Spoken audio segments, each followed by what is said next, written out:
Irvin met Pamela by chance in the supermarket, where he dropped in one evening after work. He took his usual brisk step towards the refrigerator with half-cooked food. The man was in a hurry and accidentally hit someone's cart at the fridge. He apologized and smiled at its owner, a pretty young woman. She smiled back, letting him know everything was okay, and went to another department. But at the checkout, Irvin suddenly felt someone push him in the side. When he looked around, he saw the same young woman again. She was so engrossed in what she was reading on her smartphone that she wasn't looking ahead at all. "Oh, you might as well pass the counter," joked Irving. "Oh, I'm sorry," the woman was embarrassed, and looking at the man, she laughed merrily. Irvin also smiled and noted to himself how pretty she was.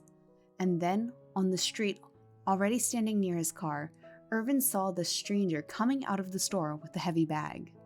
Suddenly, the bag burst and all of its contents fell out onto the pavement. Irvin ran to the woman at once, bought her a new bag, and while they were picking up the food, the two young people got to know each other and got to talking.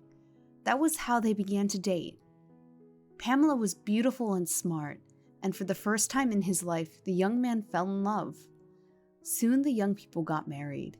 The only guests at their wedding were his wife's relatives and a few of Irvin's friends, and a couple of Pamela's colleagues from work. Irvin had no relatives. He was raised by his grandmother after his parents had died, but she had already died too. Pamela's relatives were cheerful and boisterous at the wedding, and only her mother, Mrs. Morgan, was serious.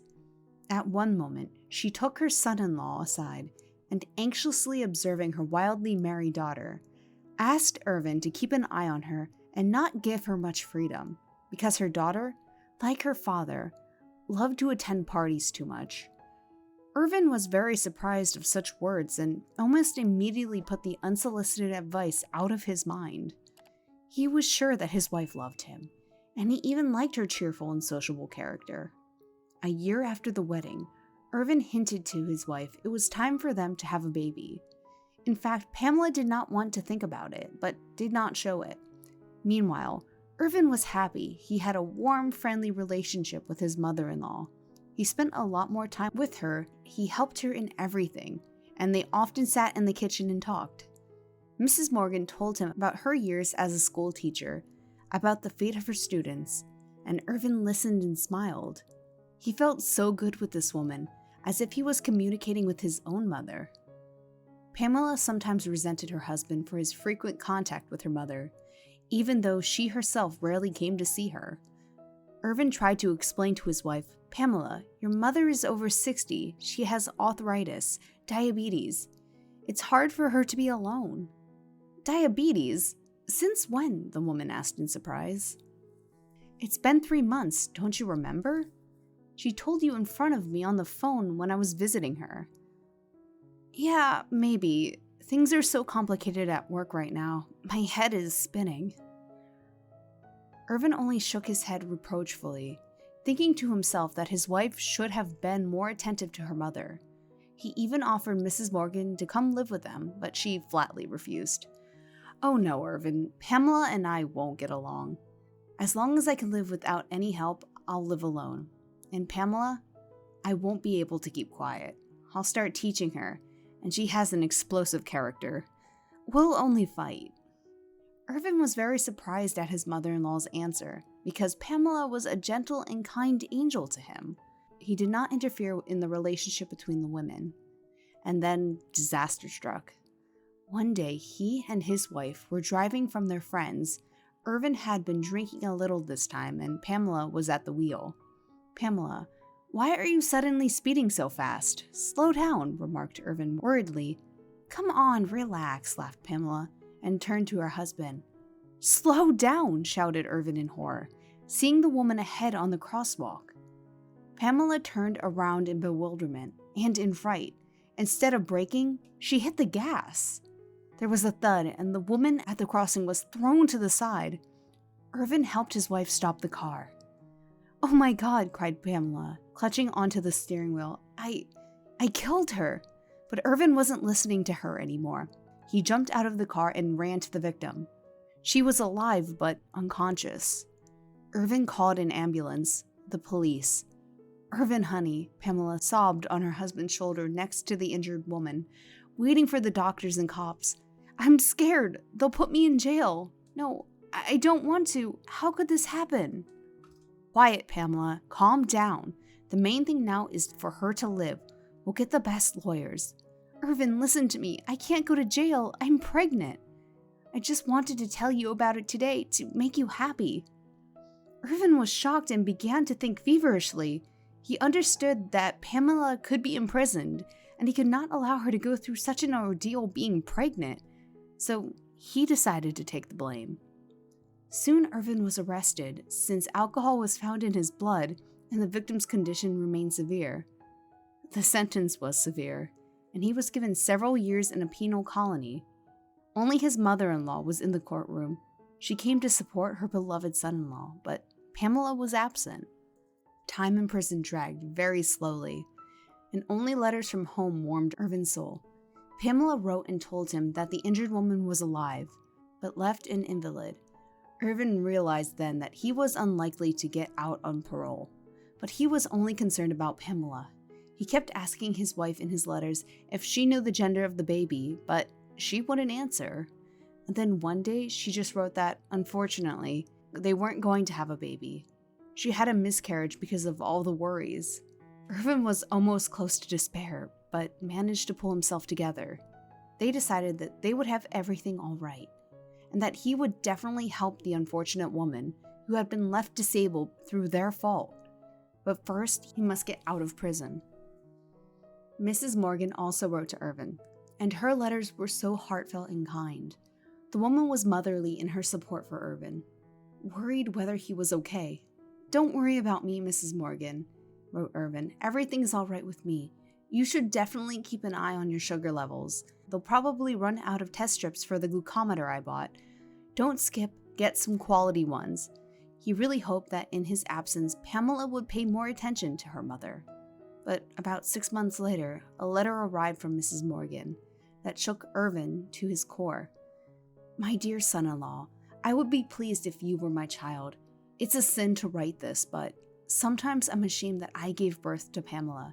When you and she married, I thought she had settled down, and it seemed so, but in fact, it turned out that she hadn't, Irvin.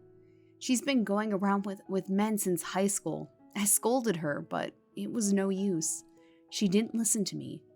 That's why my relationship with her was complicated. And then you came along and I thought everything would change. But no. When you went to jail, she went crazy. Different men came to see her. I don't want to keep quiet about it anymore.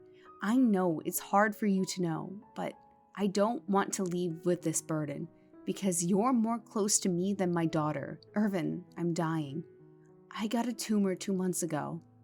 It's very aggressive and growing fast. Anyway, the doctors can't do anything. I have a month or 2 left at most. I am in a hospice now. I have been writing this letter for a few days now. It's very hard, Irvin.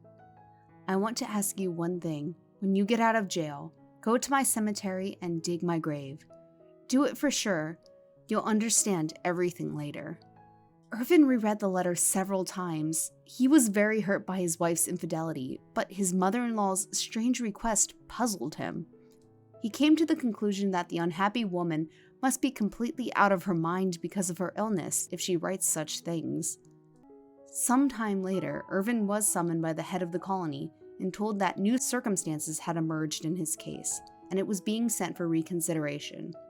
It turned out that the injured woman came to her senses and remembered that there was a woman at the wheel. She was very priggish and didn't want to let an innocent man serve his sentence, so she achieved a review of the case herself. Irvin was brought to court and the injured woman, whose name was Nina, testified, which determined the further course of the case. The surveillance tape that miraculously survived also played an important role. No one had ever watched it before because Irvin himself confirmed his guilt. In the end, Nina's testimony and the tape left no doubt that Pamela was driving the car.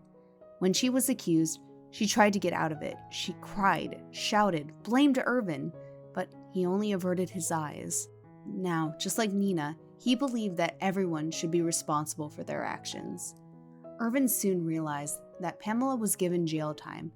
Irwin returned home, and the first thing he did was get rid of all of the things that bound him to his good-for-nothing wife. He found Pamela's telephone, turned it on, and looking through its contents, he came across a letter between Pamela and his friend.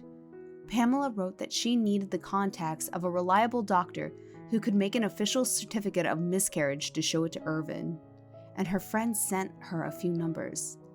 Irvin was furious. It meant that she had cheated him with the baby too. And then he remembered his mother-in-law and her last request. After thinking for a while, he decided to go immediately to the cemetery. There he was met by the watchman. As it turned out, he was an old acquaintance of Mrs. Morgan's from her days at school.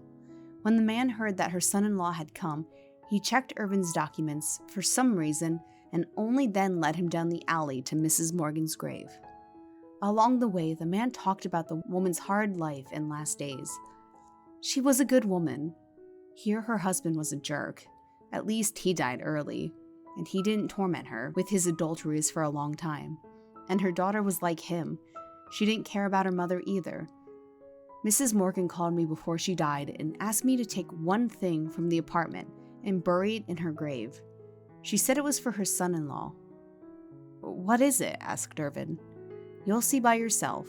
I offered her to let it stay with me, but your mother-in-law said it would be safer in the grave. I'm not immortal either." Barely saying this, the watchman stopped at the fresh grave. I tidied the grave a little, mowed the grass, planted flowers. "Mrs. Morgan's daughter didn't come here at all," said the watchman and handed Irvin a small shovel. "Here, dig a little bit here." "Why?" asked Irvin, still unable to believe what was happening. "Dig and I'll keep watch." And Irvin hesitantly picked up the shovel, and literally 5 minutes later, the shovel rattled against something iron. Irvin crouched down and took the box out of the ground. He opened it and marveled at the sight of ancient gold jewelry, set with so many precious stones, sparkling and glistening in all colors. There was a note attached to them. In it, Mrs. Morgan wrote that her ancestors belonged to a noble family, and these jewels passed to her by inheritance. The woman didn't want her foolish daughter to squander them all, so she decided to give them to Irvin, whom she had always considered her son, and knew that he would properly dispose of them. "Did you know what was inside?" whispered Irvin in amazement, looking at the watchman. "Of course," said the older man. "Why do you think I didn't take it for myself? I had a lot of respect for Mrs. Morgan, and she bequeathed me a couple of jewelry to take, so my grandchildren and I will have enough for a lifetime now." Irvin spent a little time at the grave and went away. Yes, he knew exactly what he was going to do now. He knew that the injured woman needed money for rehabilitation. After selling some jewelry, he wired her the necessary amount anonymously, but she still found out from whom the transfer came from and called to thank him. They chatted for a while, and Irvin wished her a speedy recovery. When he met her from the clinic 6 months later, she was already walking by herself. Soon, Nina and Irving began dating. He divorced Pamela and opened his own business. One day, Nina suggested that Irvin help Pamela get parole, because now she was healthy and she and Irvin were happy. He sometimes thought about it himself because Pamela's mother eventually made his happy life possible. But when he heard that from Nina, Irvin was surprised once again at what a responsive and reasonable woman she was. Irvin immediately found a good lawyer, and Pamela was soon released from jail. He never wanted to see her again, and Pamela did not want to communicate with him either. Irvin transferred a decent amount of money from the proceeds of the jewelry to her account. His ex-wife would have enough for 10 years of a comfortable life, and if she could use it properly, forever. By the way, Irvin took very little from that box for Nina and for his business, and Irvin's mother-in-law was right in the end. The money did not do Pamela any good. One day, when Irvin and Nina were walking in the park with their 2-month-old son, an unkempt-looking woman, obviously drunk, passed by and angrily said to him, "Well, are you enjoying your happy life?" Irvin turned around and could hardly recognize his ex-wife in this miserable woman. She stood, swaying and grinning, and when Irving asked how she was doing, she suddenly cried drunkenly and, through sobs interspersed with hiccups, told him that she had lost all her money and now no one wanted her. She tried to throw herself around Irvin's neck, but he pulled away, sat her down on the bench, and went away to his beloved wife and son, to his family. And Pamela let her sit alone and think about her wasted life, because it was all her own choice.